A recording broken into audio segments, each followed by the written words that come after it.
Okay students, next हमारा ये अब टॉपिक होगा after Coulomb's law, electric permittivity और डाइलेक्ट्रिक कांस्टेंट, जिसे हमने कूलम्स लॉ में सीखा कि जब दो चार्जेस के बीच फोर्स कैलकुलेट करनी हो, से I have two charges Q1 and Q2 जो एक दूसरे से कितने दूर हैं, जिनके सेंटर्स एक दूसरे से हम सेपरेट रख रहे हैं से R, और मीडिया हम ले रहे हैं फ्री स्पेस। फ्री स्पेस का मतलब एयर वैक्यूम। तो इन दोनों चार्जेस के बीच जो फोर्स ऑफ अट्रैक्शन या रिपल्शन होती है वो हमने पढ़ी थी एज पर Coulomb 1/4πε0 Q1 Q2 by R square, right. लेकिन देखिए यहां पे दो चार्जेस के बीच हमने क्या रखा, media free space, can be air vacuum, right. So अब हम ये देखना चाहेंगे कि भाई अगर इन दो चार्जेस के बीच हम फ्री स्पेस के अलावा कोई और मीडिया रखें, मेरे कहने का मतलब दो चार्जेस हैं तो बीच में इनके है फ्री स्पेस। जैसे आपके ये दो चार्जेस हैं, राइट, और बीच में है एयर और इट कैन बी वैक्यूम। लेकिन अब अगर इन दोनों चार्जेस के बीच, right, I bring another media, से अब ये आया मीडिया बीच में इन दो चार्जेस के बीच, what happens to the force between the two charges.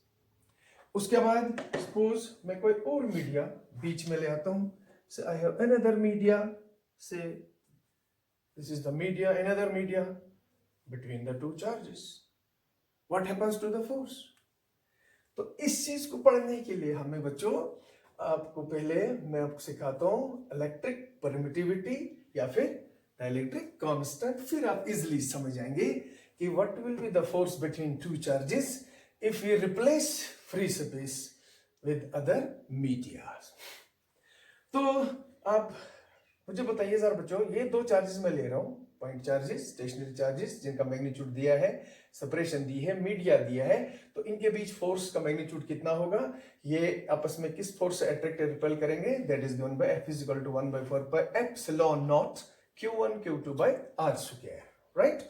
और ये जो एप्सिलॉन नॉट है, ये आपको मैंने पढ़ाया था, ये है electric permittivity of free space, absolute electric permittivity of free space. और इसकी वैल्यू मैंने आपको बताई थी 8.854 into 10⁻⁻12 with units.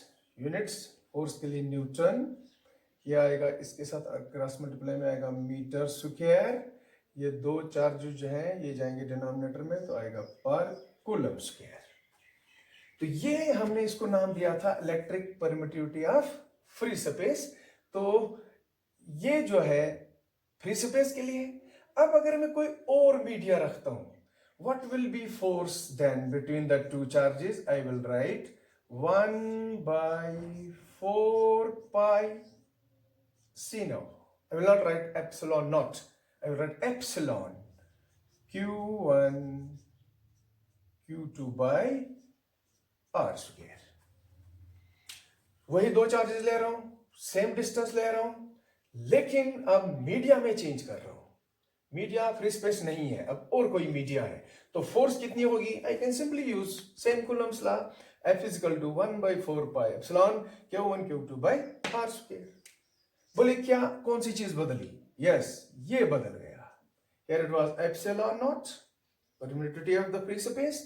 This will be permittivity of the media, permittivity of the media, जो मीडिया में दो चार्ज के बीच रख रहा हूं उसकी परमिटिविटी। अब यहां पे गौर से देखिएगा, दोनों में, इस इक्वेशन और इस इक्वेशन में दो चार्जेस सेम, वही दो चार्जेस हैं, right, same charges, separation same, 1/4 पाई 1/4 पाई, ये सारी चीजें कांस्टेंट है एक्सेप्ट यहाँ एप्सिलॉन नॉट, यहाँ एप्सिलॉन। तो इन दोनों से मैं ये नतीजा निकालता हूं कि जो फोर्स बिटवीन टू चार्जेस होती है ये इनवर्सली प्रोपोर्शनल होती है एप्सिलॉन। जो आज एयर था, एयर मतलब फ्री स्पेस, कोई मीडिया नहीं कह सकते आप, इसलिए नॉट लिखा, और कोई मैं मीडिया रख रहा हूं उसके लिए मैं एम लिख सकता हूं एयर। तो अब मैं इन दोनों की जगह में सिर्फ एप्सिलॉन लिख रहा हूं। सी बाकी सारी चीजें कांस्टेंट दोनों इक्वेशनों में except one thing, that is this permittivity. ये है परमिटिविटी ऑफ फ्री स्पेस, ये है परमिटिविटी ऑफ मीडिया जो आप बीच में रख रहे हैं। तो दोनों को जब मैं कंपेयर कर रहा हूं, देख रहा हूं कि फोर्स जो होगी वो इनवर्सली प्रोपोर्शनल होगी परमिटिविटी के, जिसका मतलब हुआ अगर परमिटिविटी इंक्रीज हुई फोर्स मेरी डिक्रीज होगी between the charges, and vice versa. अगर परमिटिविटी डिक्रीज हुई और मेरी फोर्स इंक्रीज होगी। कहने का मतलब force between the two charges depends on permittivity of the media, कितना रोल निभाएगा मीडिया। अब यहां क्वेश्चन अराइज फिर से होता है ये परमिटिविटी क्या है, मैंने लास्ट टाइम भी समझाया था। समझो एक किस्म का ये जो मीडिया है एक दुश्मनी निभाता है। दो चार्जेस जो है आपस में जो अट्रैक्ट या रिपल करते हैं, वजह क्या होता है ये अट्रैक्ट या रिपल क्यों करते हैं, उसकी वजह सिंपल है, इसका इलेक्ट्रिक फील्ड और इसका इलेक्ट्रिक फील्ड आपस में इंटरेक्ट करते हैं। लेकिन चुनाच बीच में अब मीडिया आया, जो मीडिया हम बीच में रख रहे हैं वो भी अपना रोल निभाएगा, उन इलेक्ट्रिक फील्ड्स को वो क्रॉस होने नहीं देता है, अपने में अब्सॉर्ब करता है। That we call electric permittivity of the media. हर मीडिया की अपनी अपनी, मैं अनदर वर्ड्स बोल सकता हूं कि मीडिया दुश्मनी निभा रहा है, कि वो इलेक्ट्रिक फील्ड को यहां से पूरा जाने नहीं दे रहा है, उसको अब्सॉर्ब करता है। हर मीडिया की डिफरेंट परमिटिविटी होगी। सो सबसे कम परमिटिविटी है किसकी, आपकी एयर की, फ्री स्पेस की। इसलिए हमें सबसे ज्यादा force between the two charges free space में मिलती है। जो हम मीडिया चेंज करते हैं हम देखते हैं force between the two charges decrease होती है। उसका मतलब जो परमिटिविटी मीडिया की है वो फ्री स्पेस के अलावा बाकी मीडियाज की ज्यादा होती है और फ्री स्पेस की होती है सबसे कम। सो एक प्रॉपर्टी समझो एक मीडिया की होती है जो इन दोनों के बीच जो है फोर्स या फोर्स ऑफ अट्रैक्शन या रिपल्शन को क्या करता है, तोड़ता है। That is called permittivity of the media. और उसके लिए अब ये मैंने यहां आपको समझा दिया, याद रखना, परमिटिविटी कम फोर्स ज्यादा, परमिटिविटी ज्यादा फोर्स कम, राइट। अब इसको हम जरा डिटेल में जरा कैलकुलेट करते हैं।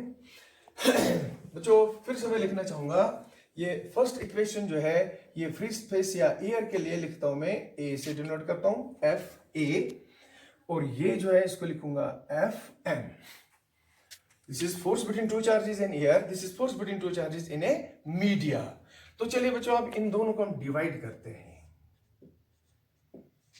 Dividing first and second. What do we get, F A by Fm is equal to 1 by 4 pi epsilon naught Q1 Q2 by R square divided by 1 by 4 pi epsilon naught Q1 Q2 by R square। यहां आप देखिएगा ये Q1 Q2 cancel, R square भी cancel, 1 by 4 pi epsilon naught upon 1 by 4 pi epsilon, sorry I should write epsilon, ये भी cancel. सो देखिए मुझे result क्या हुआ, FA by FM is equal to, ये जो एप्सिलॉन है न्यूमरेटर में जाएगा और डिनोमिनेटर में जाएगा एप्सिलॉन नॉट।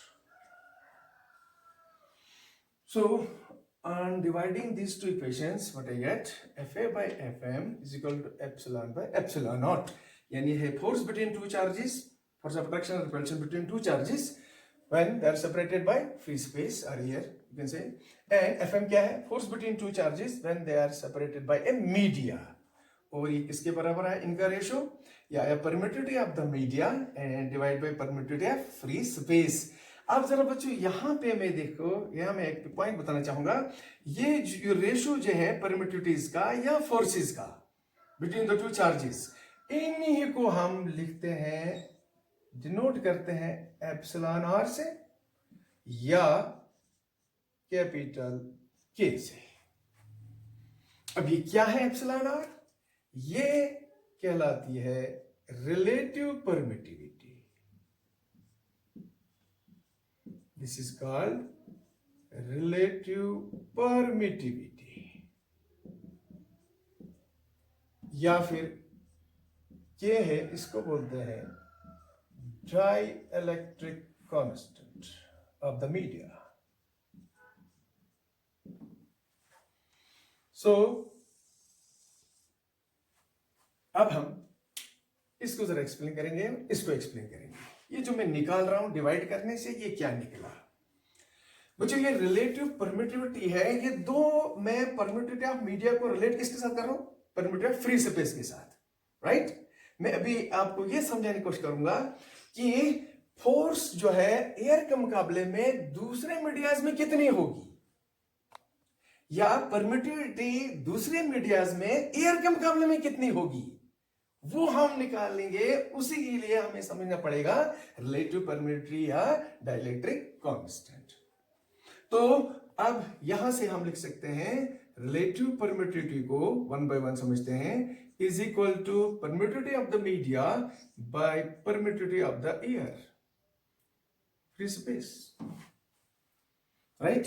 अगर यहां से मैं एप्सिलॉन निकालूं तो यह आएगा एप्सिलॉन नॉट एप्सिलॉन आर।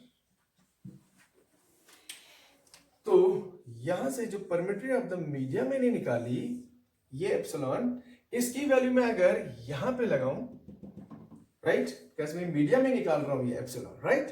सो क्या आएगा? फोर्स इन ए मीडिया आएगा 1 by 4 pi, epsilon in media is this, आएगा एप्सिलॉन और Q1 Q2 by R square।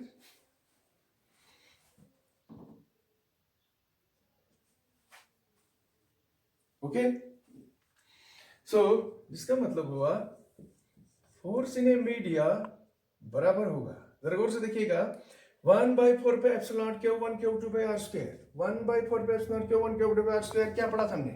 Force in air, force between two charge in air, upon में कौन जा रहा है?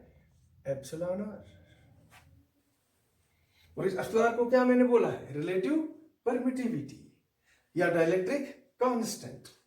अब बोलिए, क्या यहां से हम बता सकते हैं कि किसी भी मीडिया में फोर्स बिटवीन टू चार्जेस कितनी होगी, राइट? खुद देखिए जरा, force between two charges media कितनी होगी? अगर मुझे मालूम हो रिलेटिव परमिटिविटी, राइट, तो यहां से सब्स्टिट्यूट करूंगा, और वो उससे हम डिवाइड किसको करेंगे? Force between two charges in air. Suppose मान लो रिलेटिव परमिटिविटी मैंने कैलकुलेट की, क्या देखिए इस फॉर्मूले से, epsilon by epsilon not. Permittivity एक मीडिया की मुझे मालूम है, राइट? से it is anything, permittivity of the media is से 2 into 10 raised power -5। Free space की मुझे मालूम है, राइट? जो भी है आपके सामने है, 8.8 into 10 raised power -12। ठीक है जी। अब जब मैं इनको डिवाइड करूंगा तो मुझे क्या मिलेगा? When I divide these two, I get a constant। और वो कांस्टेंट क्या कहलाएगा? रिलेटिव परमिटिविटी या डाइलेक्ट्रिक कांस्टेंट। अब वो कांस्टेंट जो है उसी को हम नाम क्या दे रहे हैं? एप्सिलॉन आर, रिलेटिव परमिटिविटी या फिर डाइलेक्ट्रिक कांस्टेंट। फिर जो ये कांस्टेंट मुझे यहां आएगा, से ये कांस्टेंट मुझे मिला से 3। तो बोलिए फिर क्या होगी force between two charges in a media? वो होगी, शाबाश, यहां पे मैं लिख सकता हूं force between two charges in air को डिवाइड बाय 3। यानी फिर एयर में फोर्स बिटवीन टू चार्जेस कितनी होगी? 3 times force between two charges in a media. यानी 3 गुना फोर्स कम हो गई किसमें? मीडिया में। क्योंकि मीडिया का रिफ्रैक्टिव इंडेक्स एयर से कितना है? ज्यादा है, लिहाजा more is the permittivity, less is the force. लिहाजा फोर्स आपकी जो है मीडिया में एयर के मुकाबले में 3 गुना कम हुई, या एयर में फोर्स जो है दो चार चीज के बीच कितनी होगी, 3 times force between 2 charges in a media. यह है इंपॉर्टेंस इस रिलेटिव परमिटिविटी की या डाइलेक्ट्रिक कांस्टेंट की।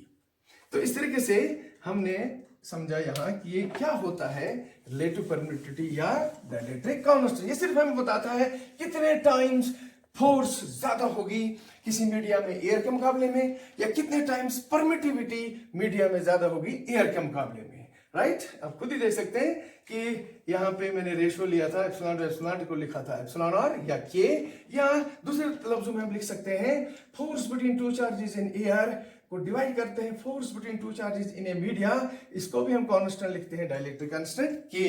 तो क्या यहां से हम बता सकते हैं कि फोर्स इन ए मीडिया कितना होगा बिटवीन द 2 चार्जेस? यस, वो होगा force between 2 charges in air को डिवाइड करेंगे के से।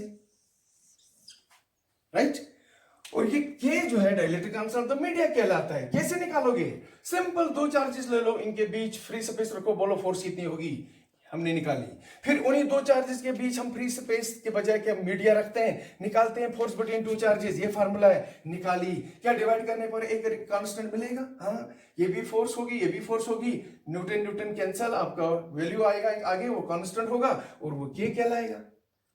मान लीजिए के फॉर वाटर इज निकाला गया है 80।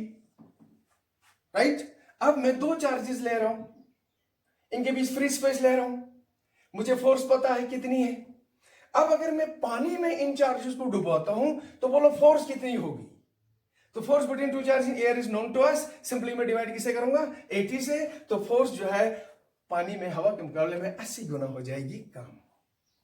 तो ये है बच्चों, ये फार्मूला भी याद रखना।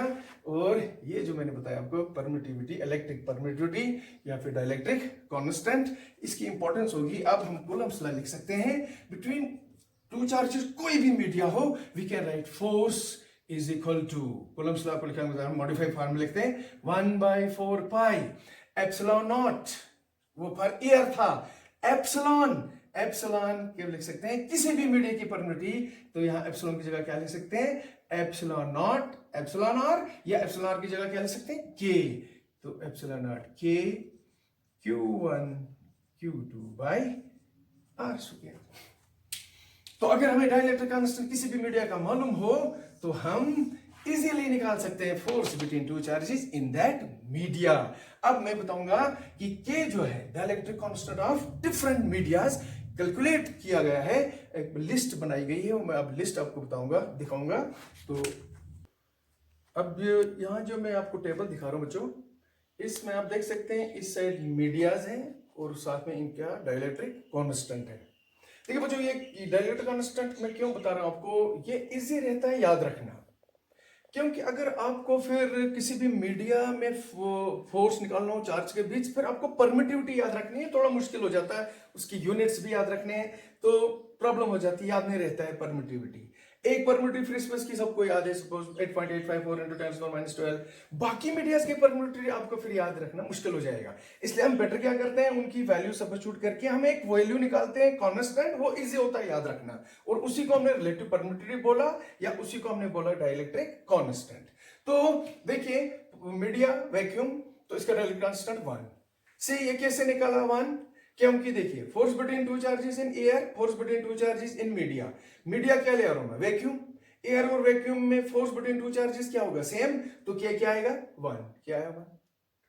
तो यहां से मैं इजिली निकाल सकता हूं मीडिया की परमिटिविटी। सी, जिस मीडिया का डाइलेक्ट्रिक कांस्टेंट या रिलेटिव परमिटिविटी 1 हो, बोले उस मीडिया की परमिटिविटी क्या होगी। यहां से आइए, आई नो रिलेटिव परमिटिविटी या डाइलेक्ट्रिक कांस्टेंट 1 है किसी मीडिया का, ऑब्जेक्टिव टाइप आएगा, बोलिए उस मीडिया की परमिटिविटी क्या होगी। हम ये सिंपली यूज करेंगे कि एप्सिलॉन जो होगा वो होगा epsilon naught epsilon R. So epsilon की वैल्यू हमें पता है 8.854 into 10⁻12, but is epsilon R K for media 1। तो बोलिए क्या निकली, परमिटिविटी निकली उस मीडिया की जिसका डाइलेक्ट्रिक कांस्टेंट कितना था, 1। और किसका डाइलेक्ट्रिक कांस्टेंट 1 होता है? वैक्यूम का। तो क्या ये परमिटिविटी ऑफ वैक्यूम? ये। तो अगर डाइलेक्ट्रिक कांस्टेंट मालूम हो तो आप किसी भी मीडिया की परमिटिविटी निकाल सकते हैं, लेकिन उसको याद रखना बच्चों आप जरा मुश्किल होता है। इसलिए बेटर है अगर हम डाइलेक्ट्रिक कांस्टेंट को याद रखें वो बेटर है। न्यूमेरिकल्स में भी आपको डाइलेक्ट्रिक कांस्टेंट की फॉर्म में क्वेश्चन आता है, चाहे बोर्ड एग्जाम हो चाहे नीट का एग्जाम हो या JEE का हो। तो ये है मीडियाज और इनका डाइलेक्ट्रिक कांस्टेंट मैंने लिखा है, आपको याद रखना पड़ेगा। तो हाइड्रोजन अगर मीडिया है तो 1 ही लीजिए, याद रखिए। एयर है तो 1 ही रखिए याद। वैक्स मीडिया 2 चार्ज के बीच हो तो मीडिया का डाइलेक्ट्रिक कांस्टेंट 2 होता है। गिलास के लिए 3 to 4, पेपर के लिए 3.7, rubber 6.7, mica 7 to 10, glycerine 39.1, water का होता है डाइलेक्ट्रिक कांस्टेंट 80 और मेटल्स का होता है इनफाइनाइट। तो इन पर अब हम जब न्यूमेरिकल करेंगे तो आपको क्लियर कंसेप्ट हो जाएगा कि भाई फोर्स बिटवीन 2 चार्जेस अगर निकालनी हो और मीडिया कोई भी दिया जाए, लेकिन अगर मीडिया का डाइलेक्ट्रिक कांस्टेंट मालूम हो तो आप इजीली फोर्स निकाल सकते हैं बिटवीन 2 चार्जेस। तो ये था बच्चों कंसेप्ट ऑफ इलेक्ट्रिक परमिटिविटी और dielectric constant. So I think आपको ये समझ गए होंगे सारा। Thank you very much.